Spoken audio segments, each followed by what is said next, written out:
are we creating safe spaces for people who have these multiple identities, and Mm, um, is it supported, or are we overlooking it, right? mm, And so one of the big arguments that is going on is like the term people of color, where it's like, yes, we have a lot of people of color in our workspace.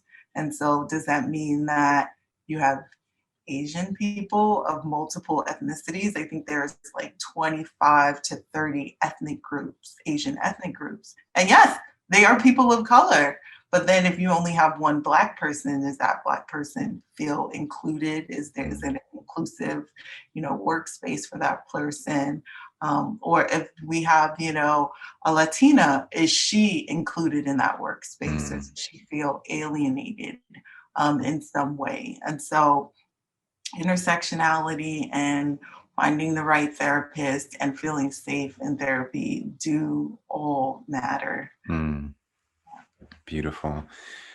I've noticed this interesting, I guess, pushback against the idea of safe spaces. Mhm. For example, there's an influential book that came out recently called The Coddling of the American Mind by the social psychologist Jonathan Haidt.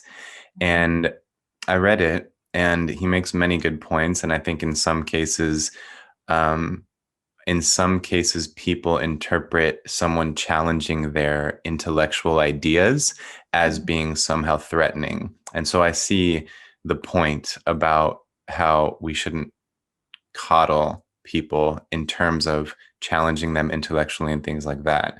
But I also think that some people are becoming a bit dismissive of the notion of safe spaces, without fully understanding what we mean by that, and without fully understanding what it might be like to feel isolated, alienated, or somehow invalidated in a social setting.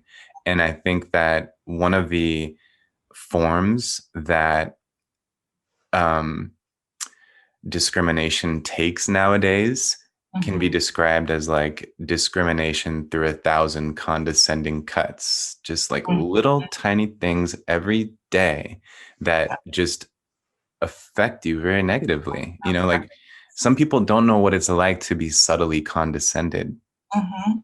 And That is and if very they were to true. experience that, they would be extremely offended, because typically these are people who find a lot of self-worth in their own, how the world receives them, right? And so if they were to experience any amount of condescension, they would be very offended. And I find that it's actually these types of people who are dismissing the idea of safe spaces and things like that. So so I yeah. think that if you can't imagine a world where you have not been safe, then you do not understand the importance of safe spaces. And I Mm, think that it is um, maybe I do think that some of it is intentional, but I think that if you truly cannot imagine a world where you are a unique individual and you are safe, everything about you is safe to the world, then you cannot imagine what it's like for someone to say to you when you are in a boardroom, oh, you speak so well. To you who is safe, that may be like, that's a compliment.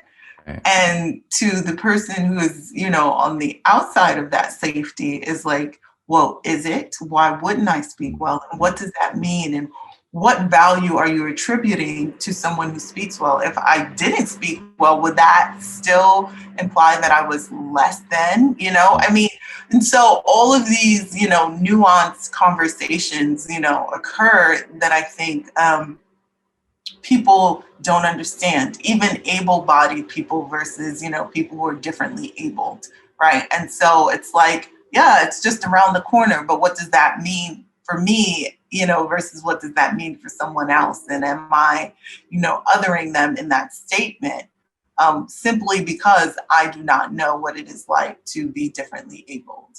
And so when we think about like people who minimize, safe spaces, I wonder if they have ever had an example where they were the only in any situation and felt unsafe.